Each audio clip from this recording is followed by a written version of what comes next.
Hi guys, welcome back to another episode of Dimitra's Dishes. I'm here today with another quick tip for you on how to make your garlic last longer. Now, a while back, I did a video on how to preserve garlic by roasting it and then freezing it, and I'll put that link to that video up here in the card section. Side note, I don't really love my older videos, so maybe I might do it over again, but if you really want to watch it, I'll post it up here for you guys.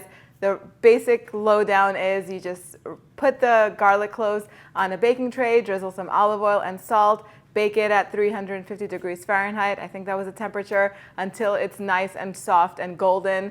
Then you can just let it cool down and put it in a container and freeze it for months, or you can puree it so that way you can add it to soups, stews, dips, and whatever you like.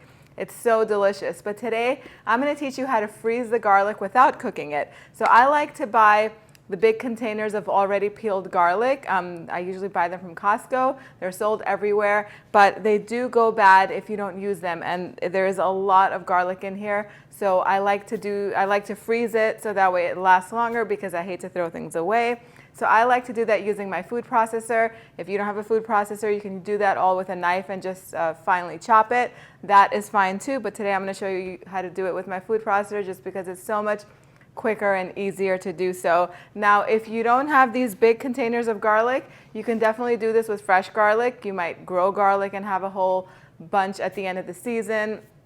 It's a great thing to do because why let any food go to waste? So in my food processor over here, I'm going to put the garlic in. Never fill the food processor up to the top because then some of the items in there are going to puree and the other ones will not. It just won't be even. So just put about a third of the way up, if that makes sense. Then I'm going to sprinkle some salt on top, and I'm just going to pulse it until it's very finely chopped. It should be minced actually, and I'll show you what it looks like.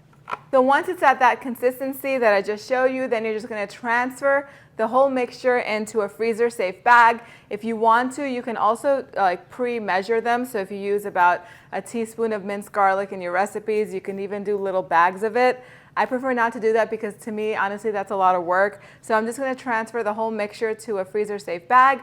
I'm going to flatten it out as thin as I can get it, and then I'm going to freeze it. Now, the reason you want to flatten it out is because it'll break off easily whenever you need it. And of course, you can eyeball it for your recipes. So if you wanted to, before you do this, if you want to just take 5-6 cloves and see how much they are, like if you were to mince it, it'll probably be about a teaspoon or so, just to have an idea of how much you're going to use in the recipes.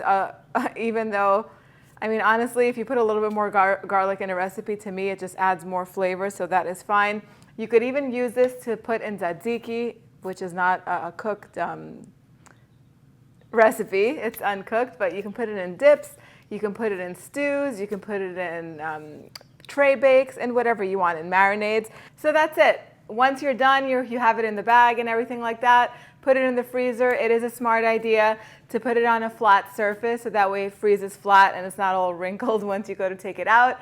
When you're ready to use it, break off as much as you want, put it in any recipe that calls for grated or minced garlic, and you will be good to go. You'll be so happy that you have it in your freezer. It stays fresh for months, honestly. I use a lot of garlic, so I'll probably go through this whole bag in a month, maybe even less. But you can do this so that way you can save the garlic that you have and not let anything go to waste. If this is your first time here, thank you for being here. I'm Dimitra, host of DimitrasDishes.com, and I teach you on this channel how to make delicious and easy recipes so that way you can share with the people you love to create beautiful memories that will last a lifetime, because all the best memories that I have are over food, whether it's with my family or my friends or whoever. I mean, you celebrate with food, you do everything with food. So cook for the people you love. Call people over and follow me on this channel so I can teach you all these time-saving tips and tricks. Subscribe below if you haven't. Let me know in the comment section what you want to learn how to make next. Thank you guys so much for spending time with me today. I will see you all next time. And while you're here, if you want to learn how to preserve your herbs, click on this video right over here and I'll see you right over there. Bye, everyone.